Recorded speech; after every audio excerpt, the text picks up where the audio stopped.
ಕನ್ನಡವಿದ YouTube ಚಾನಲ್ಗೆಲ್ಲ ವಿದ್ಯಾರ್ಥಿನಿಯರಿಗೆ ಸ್ವಾಗತ ಅಂತ ಹೇಳ್ತಾ SSLC ಪೂರಕ ಪರೀಕ್ಷೆ 2022 ಯಾವಾಗ ಪ್ರಾರಂಭ ಆಗುತ್ತೆ ಅಂದರೆ ಸಪ್ಲಿಮೆಂಟರಿ ಪರೀಕ್ಷೆ ಯಾವಾಗ ಪ್ರಾರಂಭ ಮಾಡ್ತಾರೆ, ಹಾಗೆ ವಿದ್ಯಾರ್ಥಿಗಳು ಪರೀಕ್ಷೆಯ ಅರ್ಜಿಯನ್ನು ಸಲ್ಲಿಸೋದಕ್ಕೆ ಅಂದರೆ ಫೀಸನ್ನು ಕಟ್ಟೋದಕ್ಕೆ ಕೊನೆ ದಿನಾಂಕ ಈ ಕುರಿತು ಈ ಒಂದು ವಿಡಿಯೋದಲ್ಲಿ ಮಾಹಿತಿನ ಕೊಡ್ತಾನೆ. ವಿಡಿಯೋನ ತಪ್ಪದೆ ಕೊನೆವರೆಗೂ ನೋಡಿ.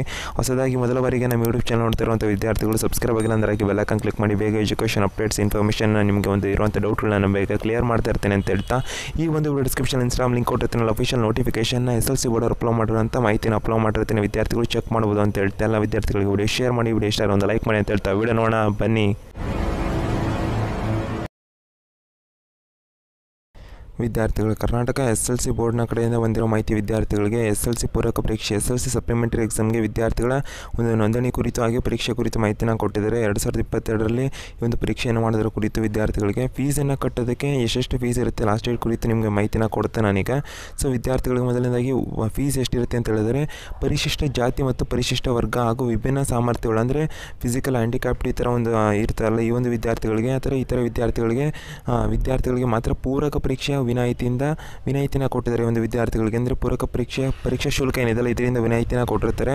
ಪರಿಶಿಷ್ಟ ಜಾತಿ, ಪರಿಶಿಷ್ಟ ವರ್ಗ ಹಾಗೆ ವಿಭಿನ್ನ ಸಾಮರ್ಥ್ಯವುಳ್ಳ ವಿದ್ಯಾರ್ಥಿಗಳಿಗೆ ಅಂದರೆ ಫಿಸಿಕಲ್ ಹ್ಯಾಂಡಿಕ್ಯಾಪ್ಟ್ ಏನಿರ್ತಾರಲ್ಲ ಈ ಒಂದು ವಿದ್ಯಾರ್ಥಿಗಳಿಗೆ ಮಾತ್ರ ಪೂರಕ ಪರೀಕ್ಷಾ ಶುಲ್ಕದಿಂದ ವಿನಾಯಿತಿ ಕೊಟ್ಟಿರ್ತಾರೆ. ಅವ್ರು ಯಾವುದೇ ಫೀಸನ್ನು ಪೇ ಮಾಡೋ ಅವಶ್ಯಕತೆ ಇರೋದಿಲ್ಲ. ವಿದ್ಯಾರ್ಥಿಗಳೇ ಅನುತ್ತೀರ್ಣ ವಿದ್ಯಾರ್ಥಿಗಳು ಪಾವತಿಸಬೇಕಾದ ಪರೀಕ್ಷಾ ಶುಲ್ಕ ಅಂದರೆ ಬೇರೆ ವಿದ್ಯಾರ್ಥಿಗಳಿಗೆ ಇವರನ್ನು ಹೊರತುಪಡಿಸಿ ಒಂದು ಸಬ್ಜೆಕ್ಟ್ನ ಫೇಲ್ ಆಗಿರುವಂಥವ್ರಿಗೆ 370 ರೂಪಾಯಿನ ಕೊಡಬೇಕಾಗುತ್ತೆ. 2 ಸಬ್ಜೆಕ್ಟ್ನ ಫೇಲ್ ಆದವ್ರು 461 ರೂಪಾಯಿ ಕೊಡಬೇಕಾಗುತ್ತೆ.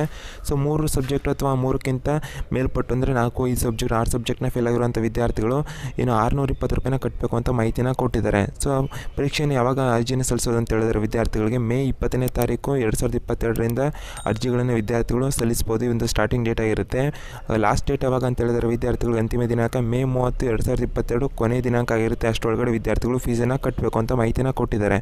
ಸೊ ಹಾಗೆ ಇಲ್ಲಿ ವಿದ್ಯಾರ್ಥಿಗಳಿಗೆ ಇನ್ಸ್ಟ್ರಕ್ಷನ್ಸ್ ಎಲ್ಲ ಕೊಟ್ಟಿರ್ತಾರೆ. ನೀವು ನೋಡ್ಕೊಬೋದು 2 ಪರೀಕ್ಷೆನ ಕಟ್ಬೋದು ಹೇಗೆ ಎತ್ತ ಅಂತೆಲ್ಲ. ಹಾಗೆ ಇಲ್ಲಿ ನಾನು ಮೇನ್ ಮಾತ್ರ ಹೇಳ್ತಾ ಇದ್ದೀನಿ. ಸೊ ಇಲ್ಲಿ ಸಾರ್ವತ್ರಿಕ ರಜಾ ದಿನ ಅಂತ ಕೊಟ್ಟಿದ್ದಾರಲ್ಲ, ಇಲ್ಲಿ ಅವ್ರು ಘೋಷಣೆ ಮಾಡೋದೇನೆಂದರೆ ವಿದ್ಯಾರ್ಥಿಗಳಿಗೆ ಸಾರ್ವತ್ರಿಕ ರಜಾ ದಿನ ಏನಾದ್ರು ಘೋಷಣೆ ಆಗಿದ್ದರೆ ಅಂದರೆ ಇವಾಗ ಅವರು ಲಾಸ್ಟ್ ಡೇಟ್ ಮೇ 30 ಅಂತ ಕೊಟ್ಟಿದ್ದಲ್ಲ, ಆ ದಿನ ಯಾವುದಾರು ಇದ್ದರೆ ಸೊ ಅದನ್ನು ನೆಕ್ಸ್ಟ್ ದಿನನೂ ಪೋಸ್ಟ್ಪೋನ್ ಆಗುತ್ತೆ. ವಿದ್ಯಾರ್ಥಿಗಳು ಅಲ್ಲಿ ತನಕ ಪರೀಕ್ಷೆ ಕಟ್ಬೋದು ಅಂತ ಕೊಟ್ಟಿದ್ದಾರೆ. ಸೊ ವಿದ್ಯಾರ್ಥಿಗಳಿಗೆ ಏನೇನು ಮಾಹಿತಿನ ಕೊಟ್ಟಿದ್ದಾರೆ ವಿದ್ಯಾರ್ಥಿಗಳು ಪಾಸ್ ಮಾಡಿಕೊಂಡು ನೋಡ್ಬೋದು ಅಥವಾ SSLC ಬೋರ್ಡ್ ಅವರ ಅಫಿಷಿಯಲ್ ವೆಬ್ಸೈಟ್ಗೆ ಹೋಗಿ ನೋಡ್ಬೋದು. ಪರೀಕ್ಷೆ ಯಾವಾಗ ಅಂತ ವಿದ್ಯಾರ್ಥಿಗಳಿಗೆ ಹೇಳಿದರೆ ಜೂನ್ 27ನೇ ತಾರೀಕಿನಿಂದ ವಿದ್ಯಾರ್ಥಿಗಳಿಗೆ ಜುಲೈನ 4ನೇ ತಾರೀಕು 2022 ತನಕ ಪರೀಕ್ಷೆಯನ್ನು ಮಾಡ್ತೀವಿ ಅಂತ ಶಿಕ್ಷಣ ಸಚಿವ BC ನಾಗೇಶ್ ಅವರು ಮಾಹಿತಿನ ಕೊಟ್ಟಿದ್ದಾರೆ. ಹೆಚ್ಚಿಗೆ ಎಜುಕೇಷನ್ ಅಪ್ಡೇಟ್ಸ್ ಬಂದಾಗ ನಮ್ಮ ಚಾನಲ್ ನಿಮಗೆ ಕೊಡ್ತೇನೆ. ಅದಕ್ಕೆ ಸಬ್ಸ್ಕ್ರೈಬ್ ಆಗಿ ಬೆಲ್ ಐಕಾನ್ ಕ್ಲಿಕ್ ಮಾಡಿ ಅಂತ ಹೇಳ್ತಾ ಎಲ್ಲ ವಿದ್ಯಾರ್ಥಿಗಳಿಗೆ ವಿಡಿಯೋ ಶೇರ್ ಮಾಡಿ ಅಂತ ಹೇಳ್ತಾ ವಿಡಿಯೋ ಮುಗಿಸ್ತಾ ಇದ್ದೇನೆ.